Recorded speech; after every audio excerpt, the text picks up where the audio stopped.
अस्सलाम वालेकुम। मैं जैसा कि आप जानते हैं मेरा नाम हमज़ा लियाकत है और आज हम वीसीपी डीसीवी का 6.0 का फिफ्थ लेक्चर स्टार्ट कर रहे हैं। और देखते हैं पहले हमने इससे जो लास्ट लेक्चर था उसके अंदर क्या कवर्ड किया है और इस लेक्चर में हम क्या कवर करने जा रहे हैं। अच्छा, पिछले लेक्चर में हमने एक वीएमएफएस फाइल सिस्टम का मैंने आपको बताया था कि वीएमएफएस फाइल सिस्टम क्या होता है और किस तरह यूज़ होता है। और अगर आपके पास एक न्यू हार्ड ड्राइव है, आपने अपने सर्वर के अंदर लगाई है, तो उसके बाद उसको किस तरह अपने डाटा स्टोर की शक्ल में अपने EXI में माउंट करवाना है। ठीक है, फिर मैंने आपको आइसकजी की कॉन्फ़िगरेशन करके दिखा दी थी कि आइसकजी की कॉन्फ़िगरेशन किस तरह करते हैं और आइसकजी को कैसे यूज़ करते हैं। और फिर उसका स्टोरेज पाथ सिलेक्शन, ठीक है, कि उसका पाथ क्या होगा, किस नेटवर्क पाथ से वो जाएगा और किस तरह आपके स्टोरेज को एक्सेस करेगा। ठीक है, फिर NFS डाटा स्टोर का आपको मैंने बताया था कि NFS डाटा स्टोर क्या होता है और ये कैसे क्रिएट किया जाता है। इंशाल्लाह जब अगले लेक्चर में हम अपनी क्लस्टरिंग कर रहे होंगे, तब मैं कोशिश करूंगा कि आपको एक NFS डाटा स्टोर अपनी विंडोज़ मशीन के ऊपर, जो कि DC होगा, ठीक है, प्लस मेरा फाइल सर्वर होगा। ठीक है, डीसी प्लस फाइल सर्वर, इसके ऊपर मैं एनएफएस की सर्विसेज इंस्टॉल करके एनएफएस पे एक फ़ोल्डर शेयर करके कोशिश करूंगा उस फोल्डर को मैं अपनी वीएम में मैप करवाऊं, EXI में। और फिर ये शेयर स्टोरेज हो जाएगा और फिर हम करेंगे कि इसके ऊपर अपनी वीएम्स जो है वो स्टोर करेंगे और फिर एक और EXI बनाएंगे हम और फिर हम इसको उसकी मूव करेंगे और फिर इसकी एच वगैरह देखेंगे EXI की कैसे होती है। चलें बढ़ते हैं पहले हम आज के लेक्चर की तरफ कि आज के लेक्चर के अंदर हमने क्या पढ़ना है। अच्छा, सबसे पहले हम इसके अंदर करेंगे, इंस्टॉल करेंगे एक वर्चुअल मशीन के वर्चुअल मशीन कैसे इंस्टॉल की जाती है EXI के अंदर। ठीक है, और फिर हम उसको VMware टूल्स इंस्टॉल कर रहे होंगे उसके। ठीक है, जो कंपलसरी है आपकी VM के बाद। अगर आप ये नहीं करते तो बहुत सी कुछ सर्विसेज होती हैं, बहुत से जो चीज़ें होती हैं वो इस पे स्मूथली रन नहीं कर सकती। ठीक है, फिर वर्चुअल मशीन की सेटिंग करेंगे कि किस किस तरह की सेटिंग्स हमारे पास मौजूद होती हैं वर्चुअल मशीन की क्रिएट करते वक्त और क्रिएट करने के बाद। फिर हम स्नैपशॉट को डिस्कस करेंगे कि स्नैपशॉट क्या होता है। अगर आप VMware वर्कस्टेशन पे काम कर रहे हैं तो आपको आइडिया होगा स्नैपशॉट का, लेकिन इसमें स्नैपशॉट किस तरह क्रिएट करते हैं और किस तरह वर्क करते हैं हम उसके बारे में पढ़ेंगे। ठीक है, फिर हम वर्चुअल मशीन की परफॉर्मेंस वगैरह को चेक करेंगे। अगर परफॉर्मेंस में को इसको इंक्रीज करना है, आपने कोई चीज़ ऐड करनी है, तो वो किस तरह इसके अंदर ऐड की जा सकती है। ठीक है, अच्छा, सबसे पहले हम बात करते हैं वर्चुअल मशीन की। जो वर्चुअल मशीन होती है वो आपका एक कंप्यूटर सिस्टम ही होता है। ठीक है, वर्चुअल मशीन कंप्यूटर सिस्टम ही होता है जो आपके फिजिकल जो आपका सिस्टम होता है उसके ऊपर वो क्रिएट हो जाती है। ठीक है, इसकी मैं आपको एग्जांपल देता हूँ एक। फॉर एग्जांपल ये जो आप चीज़ देख रहे हैं ये एक ट्रेडिशनल क्या कह लें आप वर्क स्टेशन है। ठीक है, इसके ऊपर एक ही ऑपरेटिंग सिस्टम होता है। जैसा कि हम जानते हैं कि हम एक ही ऑपरेटिंग सिस्टम इंस्टॉल कर सकते हैं, चाहे वो विंडो 8 हो, 10 हो, सर्वर 2012 हो, समथिंग लाइक दैट। जो भी हो वो सिंपल वो एक ही ऑपरेटिंग सिस्टम होगा। ठीक है, फिर उसके ऊपर हम ऊपर उसके ऊपर कोई भी एप्लीकेशन चला सकते हैं। ठीक है, लाइक DC बना सकते हैं, लाइक हम उसके ऊपर सर्विसेज चला सकते हैं, कुछ भी चला सकते हैं। लेकिन जैसे वर्चुअलाइजेशन में क्या होता है कि ये आपका मेन सर्वर है। ठीक है, ये आपकी फिजिकल मशीन है, इसके ऊपर आपने एक हाइपरवाइजर इंस्टॉल कर दिया, जैसे हमने एक EXI इंस्टॉल कर दिया, तो ये मेरा EXI है। अब EXI के ऊपर बजाय इसके कि मैं एक ही ऑपरेटिंग सिस्टम यूज़ करता इस पूरे बॉक्स पे, मैंने EXI के ऊपर 1 2 3 4 5 6 VMs बना दी जो कि अलग अलग ऑपरेटिंग सिस्टम है। ये समथिंग 8 है, ये विंडोज 7 है, ये XP है, ये सर्वर 2012 है मेरा, 2008 है। ठीक है, 2008 वगैरह एक्सेट्रा जो भी हैं मैं इसके ऊपर चला के और डिफरेंट एप्लीकेशन इसके ऊपर रन कर सकता हूँ और ये अलग अलग रन होंगे। मतलब विंडो 8 का कोई ताल्लुक, कोई डिपेंड नहीं होगा ये VM एक दूसरी VM पे। इंडिपेंडेंट आपके जो फिजिकल सर्वर है उस पर रन करेगी ये, और इंडिपेंडेंटली आप इस पे काम कर सकते हैं। ठीक है, उसके बाद VM टूल्स की बात करते हैं कि VMware टूल्स क्या होते हैं। ठीक है, ये एक सूटेबल यूटिलिटी होती है जो आपकी परफॉर्मेंस को इन्हेंस करती है। ठीक है, और कुछ मैनेजमेंट ऑपरेशन होते हैं जो आप इसकी मदद से आप वो कर सकते हैं। इसकी कुछ एग्जांपल्स देता हूँ आपको कि वो कौन कौन सी ऑप्शंस हैं। अगर आपने VM टूल नहीं इंस्टॉल किया, ये आपने सर्वर के ऊपर ये एक VM बनाई है, ठीक है, और OS इसके अंदर इंस्टॉल्ड है। ठीक है, अब आपने इसके ऊपर VM टूल्स नहीं किए हुए ना अभी तक, VM टूल्स नहीं किए, तो VM टूल्स ना करने की वजह से आपको क्या क्या चीज़ें हैं जो वर्क नहीं करेंगी, या सही चीज़ नहीं देंगी। अगर आप VM टूल्स कर लेते हैं तो सबसे पहला जो आपका ग्राफिक परफॉर्मेंस है वो बहुत अच्छी हो जाएगी इसके अंदर, ठीक है, बहुत स्मूथली रन करेगी। इसकी एग्जांपल जब हम अभी वर्चुअल मशीन इंस्टॉल भी करेंगे तो वीएम टूल्स इंस्टॉल करने से पहले मैं आपको थोड़ी सी उसकी ग्राफिक परफॉर्मेंस दिखाऊंगा।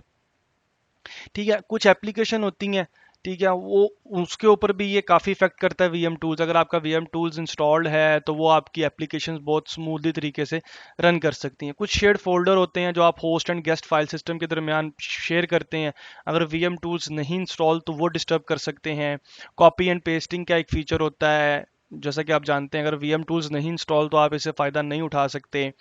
माउस की परफॉर्मेंस, माउस अगर वीएम टूल्स नहीं इंस्टॉल तो आपकी वीएम पे बहुत स्लो स्लो मूव करेगा, जिससे आपको काफ़ी मुश्किलात का सामना हो सकता है। ठीक है, और फिर जो क्लॉक सिंक्रोनाइजेशन है आपके होस्ट से, जैसे मेरे EXI का टाइम है, EXI का टाइम मेरा इस टाइम 7:12 है और मेरी जो VM अंदर है उसके ऊपर कोई टूल्स इंस्टॉल नहीं है, तो इसका जो टाइम है वो इससे ऑटोमेटिकली सिंक्रोनाइज नहीं हो सकता। अगर मैं करवाना चाहता हूँ तो मुझे VM टूल्स इंस्टॉल करने पड़ेंगे। ठीक है, ये कुछ बस 5-6 मैंने चीज़ें बताई हैं आपको, इसके अलावा भी बहुत सारी हैं जो इसकी वजह से जिसकी वजह से काफ़ी परफॉर्मेंस में इस पे फ़र्क आता है। ठीक है, अच्छा, नेक्स्ट हम अभी डिस्कस करेंगे इसका वर्चुअल मशीन स्नैपशॉट का, कि स्नैपशॉट्स क्या होते हैं, स्नैपशॉट्स पे कैसे काम किया जाता है।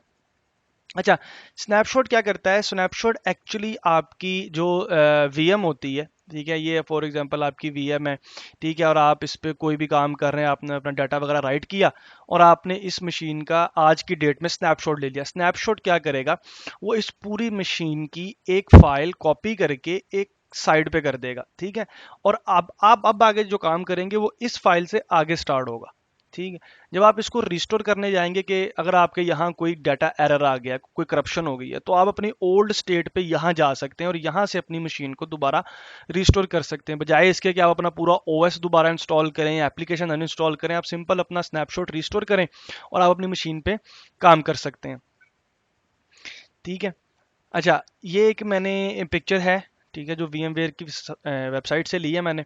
अच्छा, इसके अंदर क्या हो रहा है, अगर आप यहाँ आप अपने जो फर्स्ट है उस पर देखें कि 1 2 3 VMs हैं और ये आपका EXI सर्वर है जो इसके ऊपर होस्टेड है फिजिकल के ऊपर, और ये इसकी डाटा स्टोर है।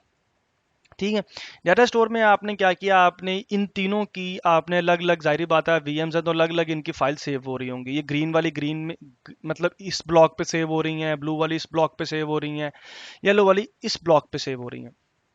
आपने क्या किया, आपने किसी टाइम पे, ठीक है, या आज आपने 1-1.5 घंटा पहले क्या किया कि आपने ना इन इस मशीन का जो ग्रीन वाली है या तीनों का आपने स्नैपशॉट ले लिया। आपने राइट क्लिक किया, आपने कहा आज 10:15 का PM का स्नैपशॉट ले लो। ठीक है, उसने क्या किया, आप उसने एक स्नैपशॉट करके इस इन 3 फाइल्स को डाटा स्टोर पे अलग से राइट कर दिया। ठीक हो गया, अब ये फाइल्स आपकी सेपरेट है। अब जो भी आप काम करेंगे वो बजाय इसके कि डायरेक्ट इस यहाँ स्टार्ट होगा, वो यहाँ से स्टार्ट होगा आगे। ठीक है, ताकि आपके पास एक प्रीवियस उसकी कॉपी पड़ी रहे। अब क्या हुआ कि 10:30 पे, ठीक है, मैंने कुछ चेंजेस वगैरह की, मैंने कोई सॉफ्टवेयर वगैरह किया जो मसला कर गया, या मेरी जो VM है वो उसके अंदर कोई OS करप्शन आ गई है, या मेरी VM करप्ट हो गई है, उसकी जो विंडोज़ है वो बूट नहीं हो रही है, ऐसा कोई भी मसला उसके अंदर आ रहा है, तो बजाय इसके कि मैं इसकी दोबारा पूरी इंस्टॉलेशन करूं, मैं क्या करता हूं कि मुझे पता है कि मैंने 10:15 पे एक स्नैपशॉट लिया था, ठीक है, तो मैं अपनी VM पे जाके इसका स्नैपशॉट जो है वो रिस्टोर, अपनी VM पे जाके इसका जो स्नैपशॉट है वो मैं रिस्टोर कर दूंगा कि 10:15 पे जो मैंने स्नैपशॉट लिया था वो ये था, ये ग्रीन वाला ना। मैंने कहा इस ग्रीन वाले को आप रिस्टोर कर दो। जब ये ग्रीन वाला स्नैपशॉट रिस्टोर होगा तो ये दोबारा राइट कर देगा इस डाटा स्टोर पे, एक्चुअली ये यही डाटा स्टोर है, ठीक है, इसके ऊपर राइट कर देगा। जब ये राइट करेगा और अब मैं अगर अपनी विंडो मशीन बूट करूंगा तो वो इस वाले टाइम पे होगी। इस टाइम पे जो भी मैंने चेंजेस की थी या नहीं की थी, वो इस टाइम पे जो भी कॉन्फ़िगरेशन थी वो उस टाइम पे मशीन को ऑन करेगा। ठीक हो गया, तो स्नैपशॉट का ये फायदा होता है। Snapshot is very important in virtual machine. अगर आप स्नैपशॉट नहीं बना रहे या आप स्नैपशॉट नहीं लेते तो आपकी वर्चुअल इन्वायरमेंट का कोई फायदा नहीं है, क्योंकि वर्चुअलाइजेशन मेक लाइफ ईजियर। तो अगर आपको ईजी करनी है लाइफ, तो आप अगर VMs बना रहे हैं तो आपने स्नैपशॉट्स भी लें या बैकअप लें अपनी VMs का, ताकि आप कभी भी किसी भी वक्त अपनी VM को रिस्टोर कर सके in case of any disaster. अच्छा, अब बढ़ते हैं अपनी लैब की तरफ और देखते हैं कि लैब में हम वर्चुअल मशीन कैसे बनाएंगे, उसकी सेटिंग कैसे करेंगे, टूल्स कैसे इंस्टॉल करेंगे और डिफरेंट चीज़ें कैसे इंस्टॉल करेंगे। सो बढ़ते हैं लैब की। ओके गाइस, हम अपनी लैब पे आ चुके हैं और लैब में हम देखते हैं कि अब हमने क्या करना है। सबसे पहले आप मेक श्योर कर लें आपकी जो ई एक्स आई है वो रन कर रही है और इसका जो आईपी है 128 है मेरे पास। ठीक है, तो मैं क्या करता हूँ, मैं अपने vSphere क्लाइंट से जाके इसको एक्सेस करता हूँ।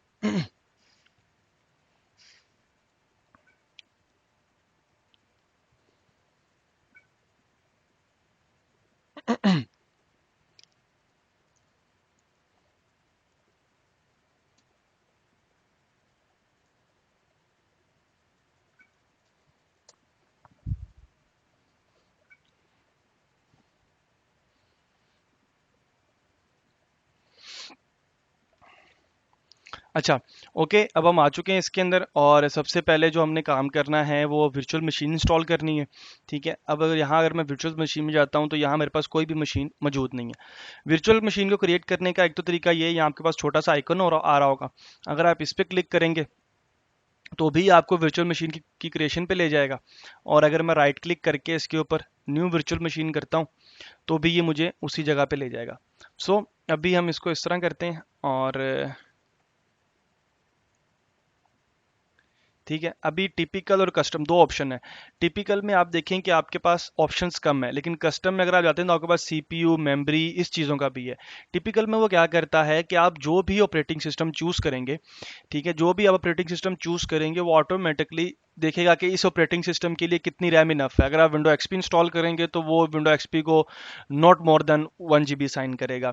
विंडो 8 यूज़ करेंगे, 12 यूज़ करेंगे तो उसको 2 या 4 GB डिपेंड ऑन ओएस उसको डिसाइड करेगा। लेकिन अगर हम कस्टम पे क्लिक करते हैं तो हम मैन्युअली खुद चीज़ें ये डिसाइड कर सकते हैं। तो फिलहाल हम कस्टम पे जाएंगे, नेक्स्ट करेंगे और यहाँ हम अपनी वर्चुअल मशीन का नाम देंगे। ठीक है, ये वो नाम है जिस नेम से ये मशीन आपकी सेव होगी। तो मैं अभी विंडो 7 करने जा रहा हूँ, तो मैं कहूँगा Windows 7 X86। ठीक है, मैं 32 बिट इंस्टॉल करने जा रहा हूँ इसके अंदर, X86 करूँगा इसके अंदर इंस्टॉल, नेक्स्ट करूँगा। ठीक है, ये मेरे पास दो डाटा स्टोर आ रहे हैं क्योंकि अभी जो मैंने कल एक डाटा स्टोर बनाया था तो एक वो आ रहा है और एक जो मेरा पहले से है वो आ रहा है। तो मैं कोई भी डाटा स्टोर सेलेक्ट करूंगा, 22 कैपेसिटी मुझे कह रहा है कि इसके अंदर है। ठीक है, और इस टाइम 21.57 GB फ्री है, तो मैं इसी को चूज़ करूंगा, नेक्स्ट करूंगा।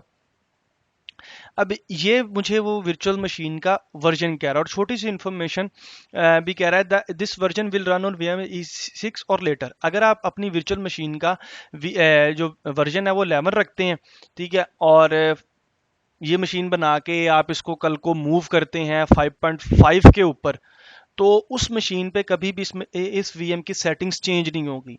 ठीक है, आपको क्या करना पड़ेगा, या तो इसको कंपैटिबल करना पड़ेगा वीएम वर्जन को 5.5 के साथ, या वर्चुअल मशीन का वर्जन वो लो करना पड़ेगा। अगर आप लो से हाई आ रहे हैं, अगर 5.5 पे हैं, तो आपको अपनी मशीन का वर्जन 11 करना पड़ेगा। ठीक है, मैं इसको फिलहाल 11 पे ही कर रहा हूँ क्योंकि मेरे पास 6 ही होगा, मेरे इन्वायरमेंट में 6 है, 5 है ही नहीं। ठीक है, तो मैं इसको नेक्स्ट करूंगा।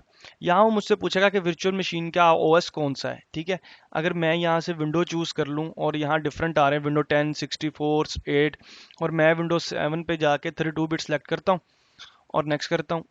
और यहाँ ये मुझसे सीपीयू पूछेगा कि आपने जो सीपीयू साइन करना है वो कितने वर्चुअल सॉकेट्स उसको साइन करने हैं। मैं कहता हूँ कि मुझे वर्चुअल सॉकेट 2 दे दो। ठीक है, और नंबर ऑफ कोर कितने हो एक पे, तो मेरे पास एक ही अवेलेबल है तो मैं 1 करूंगा। तो टोटल नंबर ऑफ कोर्स मेरे पास 2 हो गया। डिपेंड ऑन योर सीपीयू, जितने कोर्स उसके अंदर अवेलेबल होंगे, ठीक है, जितना अच्छा आपका सीपीयू होगा उतने कोर ही आपको यहाँ दिखा देगा और आप फिर चूज कर सकते हैं आपने कितने कोर्स पे करना है। अभी मैं इसको नेक्स्ट करूंगा और यहाँ ये मुझसे रैम का पूछ रहा है कि रैम कितनी रखनी है, तो मैं अभी इसको 2 GB दे दूंगा रैम और नेक्स्ट करूंगा। यहाँ से मुझसे निक पूछ रहा है कि जो नेटवर्क अडॉप्टर है वो कौन सा अटैच करना है आपने।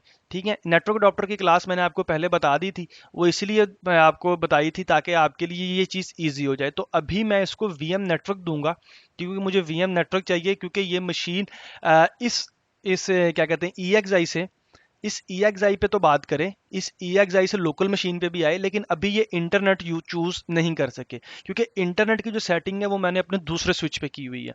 सो अभी मैं इसको VM नेटवर्क पे ही करूंगा, ठीक है।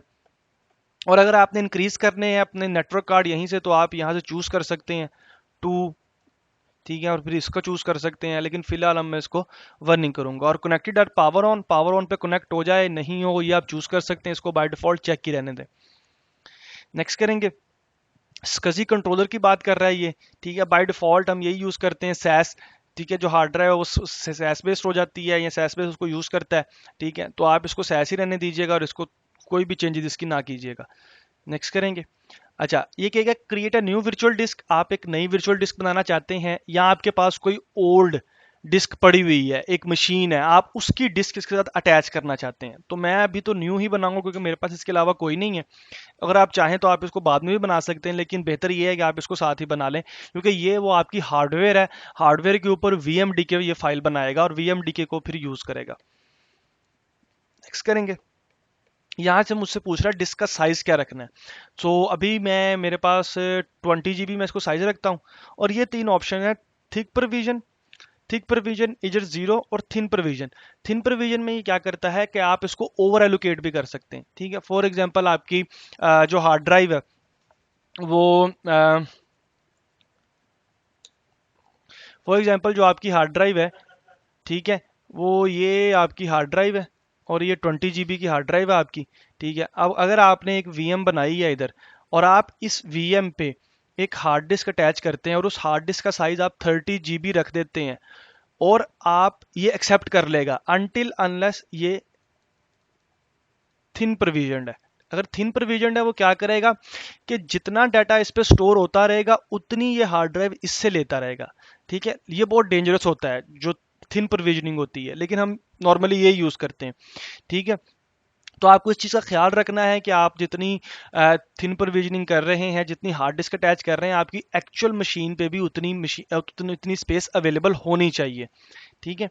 सो अभी मैं इसको थिन प्रोविजन पे रहने देता हूँ, और store with a virtual machine कर दें कि जो मेरी VMDK फाइल है, ठीक है, वो जहाँ मेरी VM स्टोर हो रही है, मतलब VM अगर मेरी इस डाटा स्टोर पे स्टोर हो रही है, ठीक है, तो जो मेरी VMDK फाइल है, ठीक है, ये W हो गया, VMDK फाइल है जिस जो जो मेरी C ड्राइव होगी या मेरी हार्ड ड्राइव जिसको आप कह सकते हैं, वो कहाँ सेव हो, वो इसी पे सेव हो या एक अलग मेरे पास डाटा स्टोर है उसके ऊपर सेव हो, ठीक है। ये आप चूज कर सकते हैं अगर आप चूज करना चाहें तो। फिलहाल हम इसको मशीन के साथ ही रखते हैं। नेक्स्ट करेंगे, और हम इसको नॉर्मली इसी तरह रहने देंगे वर्चुअल मशीन को। SCSI 0 पे ही 0.0 पे ही ये जो हार्ड ड्राइव है वो अटैच होगी, ठीक है। और मैं इसको नेक्स्ट करता हूँ, और मैं इसको फिनिश कर देता हूँ। जैसे ही मैं फिनिश करूंगा ये नीचे प्रोसेस है 50%, अब ये कंप्लीट हो गया, अब मेरी वर्चुअल मशीन ये क्रिएट हो गई, ठीक है। अगर मैं इसको यहाँ से इस तरह करूंगा तो वर्चुअल मशीन, अगर आप क्लिक करेंगे प्लस के साइन पे तो ये वर्चुअल मशीन आ जाएगी। अब देखें ये वर्चुअल मशीन आपके पास आ गई। ये टैब आप क्लोज कर दें, ठीक है। ये इसकी समरी दिखा रहा है। समरी में क्या दिखा रहा है कि नेटवर्क इसके साथ ये अटैच है, डाटा स्टोर ये है इसका, मेमोरी इसकी 2 GB है, 2 ये CPU है, VM वर्जन 11 है इसका, ठीक है। और ये चीज़ें अभी मैंने इसके साथ ISO इमेज अपना कोई अटैच नहीं किया, ठीक है। तो अगर मैं इसकी यहाँ राइट क्लिक करके एडिट सेटिंग में जाऊंगा,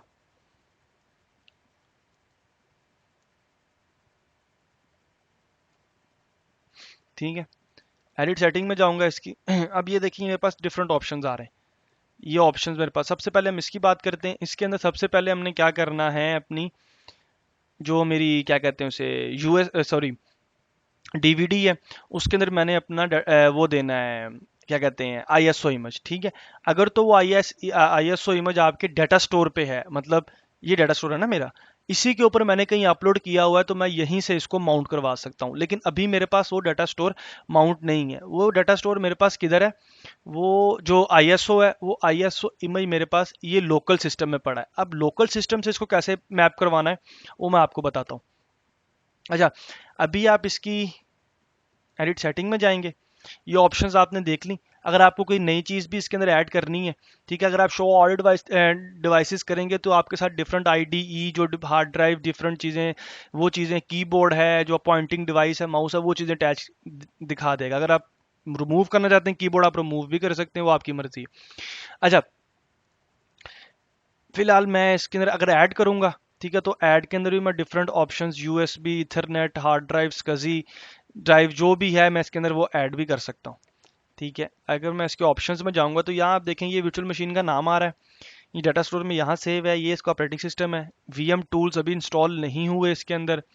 पावर मैनेजमेंट क्या कह रहा है, how should the virtual machine respond when the guest OS is placed on standby. अगर मेरा गेस्ट ओएस और वो स्लीप मोड पे चला जाता है तो क्या करना है, इस मशीन को सस्पेंड कर दूं, वर्चुअल मशीन को मतलब पॉज पे लगा दूं, और या फिर वर्चुअल मशीन को ऑन ही रहने दूं। तो फिलहाल मैं वर्चुअल मशीन को ऑन ही रहने दूंगा।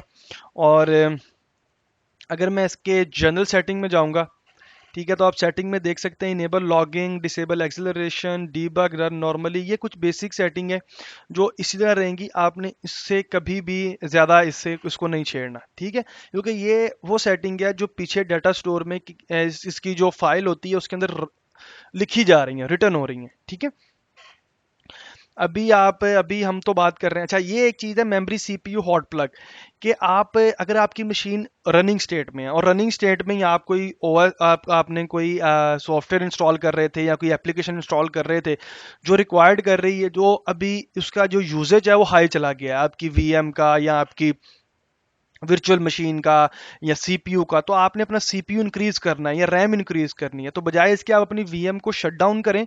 अगर आप यहां से इनेबल मेमोरी हॉट ऐड कर देंगे और इनेबल सीपीयू हॉट ऐड कर देंगे, तो ये मशीन ऑटोमेटिकली जब रनिंग में होगी आप इसके अंदर सीपीयू बढ़ा भी सकते हैं और रैम बढ़ा भी सकते हैं। अभी हम वो करके भी देखते हैं। बूट ऑप्शन में मैं कहूंगा कि नेक्स्ट टाइम जब मेरा सिस्टम ऑन हो तो इसको बायोस में ले जाओ, क्योंकि मैंने कुछ इसकी सेटिंग करनी है। ठीक हो गया। ओके, ये कुछ सेटिंग्स हैं जिसमें आप रिजर्व कर सकते हैं कि जब भी ये मशीन ऑन हो, जब भी ऑन करने की कोशिश करें, तो सबसे पहले जो इसका सीपीयू है वो इतना रिजर्व रहे, इतने एमएचजी इसका रिजर्व रहे। रिजर्व से क्या मुराद है कि वो पहले चेक करे कि मेरे जो मैं आपको समझाता हूँ। अगर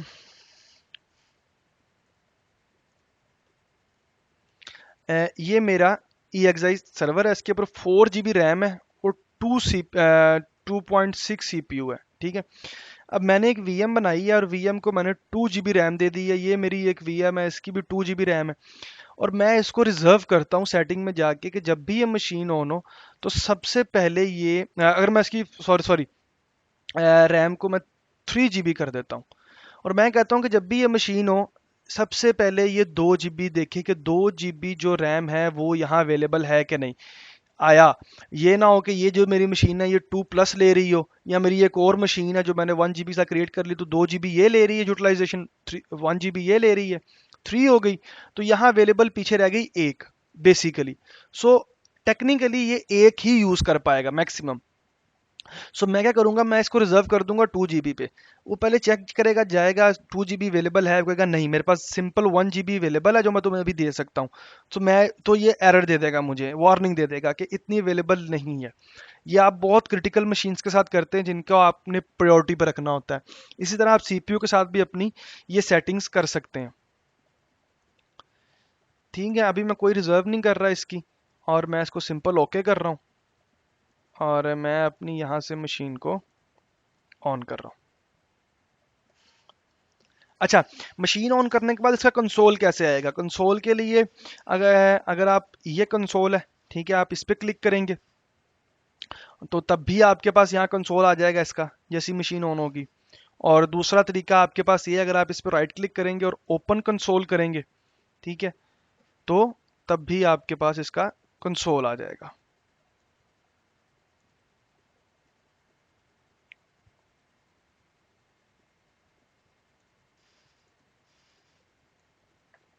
ठीक है, ये देखें दोनों कंसोल मेरे पास आ गए हैं, यहाँ भी कंसोल है और यहाँ भी कंसोल है।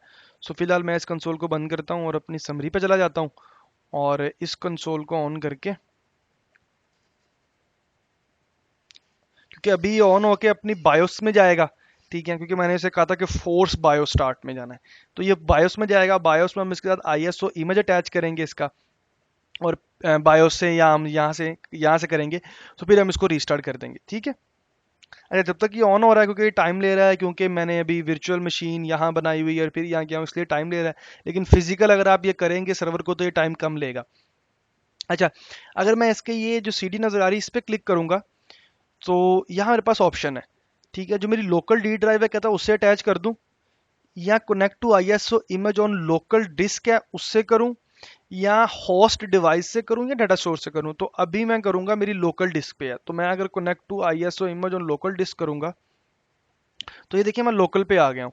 और अगर मैं इसके डेस्कटॉप पे आऊँगा और यहाँ से मैं आईएसओ पे जाऊँगा, और यहाँ से मैं ये जो आईएसओ अपना उसको यहाँ से अटैच कर सकता हूँ। अभी मैं इसके अंदर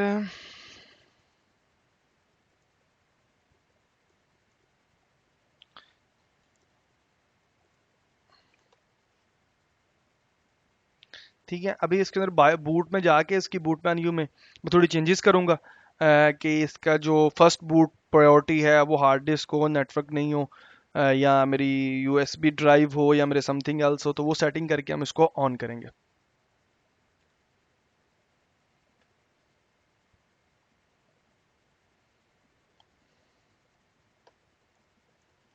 आई थिंक मैंने ये सेंड कर दिया था, जिसकी वजह से ये सिस्टम रीस्टार्ट हो गया है। क्योंकि बायोस पे अगर आप कंट्रोल आर डिलीट प्रेस करते हैं, तो वो सिस्टम आपका दोबारा रीस्टार्ट हो जाता है।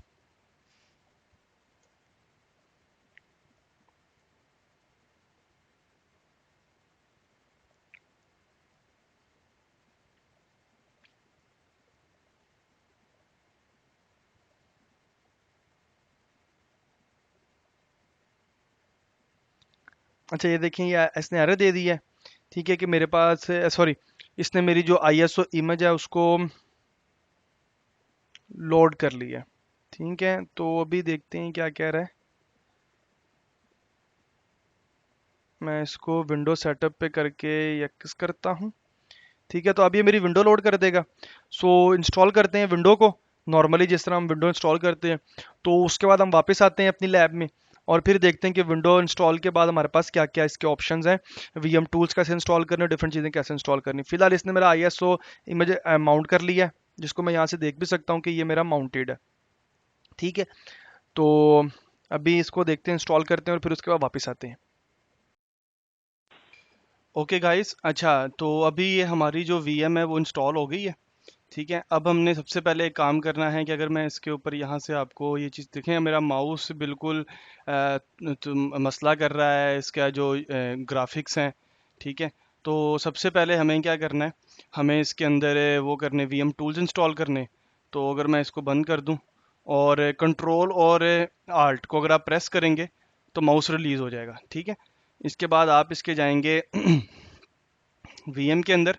वीएम के अंदर सबसे पहला जो ऑप्शन है इसके अंदर गेस्ट के अंदर, और इसके अंदर install and upgrade VMware tools, इस पे आप क्लिक करेंगे और इसको ओके कर देंगे। अब जो टूल्स की है, जो वो आईएसओ उसके अंदर माउंट हो जाएगा सेटअप इसका। तो अभी हमने इसको फुल स्क्रीन करना है, तो ये व्यू में अगर आप आएंगे तो यहाँ से ऑटो फिट कर देगा उसको, अगर वीएम टूल्स इंस्टॉल्ड है। ठीक है, और एंटर फुल स्क्रीन अगर आपने फुल स्क्रीन करनी है इसकी। और अभी इसकी मैं फुल स्क्रीन कर रहा हूँ, और फाइल में सिर्फ एग्जिट है, ये इसको क्लोज कर देगा।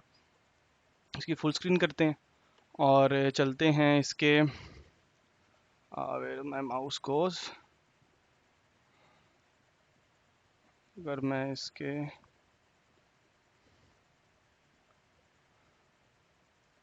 माय कंप्यूटर में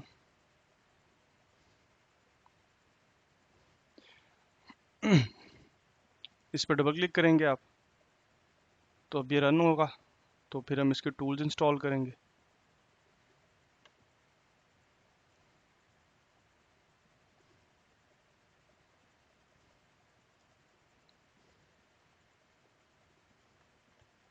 इसकी सिस्टम ये परफॉर्मेंस जो है वीएम्स की, क्योंकि मैंने तो एक ही मशीन पे काफ़ी वीएम्स बनाई हुई हैं, तो इसलिए थोड़ी सी परफॉर्मेंस इसकी स्लो भी है, और जो ग्राफिक्स है वो भी थोड़े से इसलिए नहीं सही चल रहे, क्योंकि अभी तक वीएम टूल्स इंस्टॉल नहीं है इसके अंदर।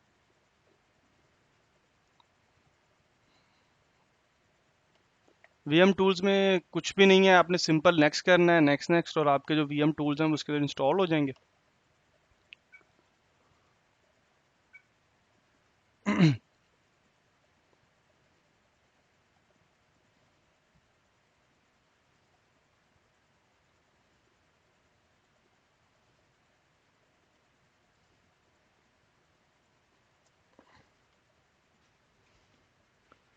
अच्छा ओके, तो अभी हम इसको नेक्स्ट करेंगे, ठीक है। टिपिकल पे रहने देंगे या कंप्लीट, जो भी आप टिपिकल पे इसको इंस्टॉल करते हैं सिंपली, और नेक्स्ट करेंगे और इसको इंस्टॉल कर देंगे। तो जैसे ये टूल्स इंस्टॉल होते हैं फिर वापस आते हैं और देखते हैं कि हमारी परफॉर्मेंस इस वक्त कैसी है, और फिर उसके बाद हम इसके स्नैपशॉट्स पे देखेंगे कि इसके वी स्पेयर में स्नैपशॉट्स कैसे बनते हैं और उन स्नैपशॉट्स को रिस्टोर कैसे किया जाता है। सो अभी मैं वीडियो पॉज कर रहा हूँ, तो इंस्टॉलेशन के बाद इसकी देखते हैं नेक्स्ट। ओके गाइस, अच्छा अभी मैंने VMware टूल्स इंस्टॉल किए थे और अभी ये मेरा सिस्टम रिबूट होके आ गया। तो आप गौर कर रहे होंगे कि इसकी जो स्क्रीन है वो ऑटो फिट हो गई है मेरे रेजोल्यूशन के साथ, जो सिस्टम की मेरी फिजिकल रेजोल्यूशन है, जो मेरी LCD है उसके साथ। और ये क्यों हुआ है? ये इसलिए हुआ है क्योंकि मैंने VMware टूल्स इसके अंदर इंस्टॉल कर दिए हैं, ठीक है। अब आप देखेंगे मेरे सिस्टम की जो परफॉर्मेंस है वो भी थोड़ी बेहतर हुई है।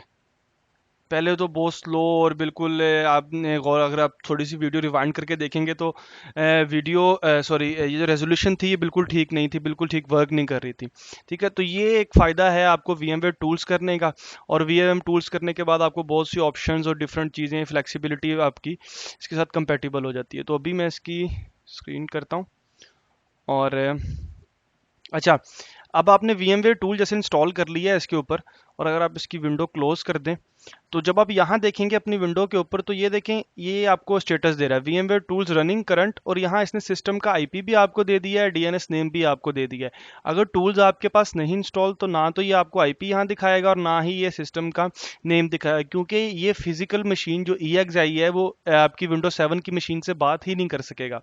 जब वो बात नहीं कर सकेगा, उससे कम्युनिकेट नहीं कर सकेगा अंदर कि क्या OS है, क्या इसके अंदर इसका DNS नेम क्या है, इसका लोकल सिस्टम नेम क्या है, इसका IP क्या है, तब तक ये इन्फॉर्मेशन आपके पास यहाँ नहीं आएंगी। अच्छा, तो VMware टूल्स के बाद अब हम बात करते हैं स्नैपशॉट्स की।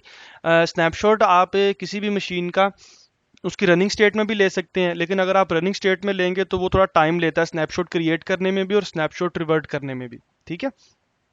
लेकिन अगर आप अपनी मशीन को शट डाउन करके लेंगे तो थोड़ा वो जो प्रोसेस है वो क्विकली हो जाएगा, स्नैपशॉट रिस्टोर भी और स्नैपशॉट जो आपका आप क्रिएट कर रहे होंगे उसमें भी। अच्छा, एक ऑप्शन जब आप इसके ऊपर राइट क्लिक करेंगे, तो VMware टूल्स होने की वजह से मैं अगर पावर में जाके अगर पावर ऑफ करूंगा, तो इस पावर ऑफ का मतलब है जिस तरह आपने फिजिकल मशीन से पावर अनप्लग कर दी है। अगर मैं इसको पावर ऑफ करूंगा तो ये फोर्सली शट डाउन हो जाएगा, ठीक है।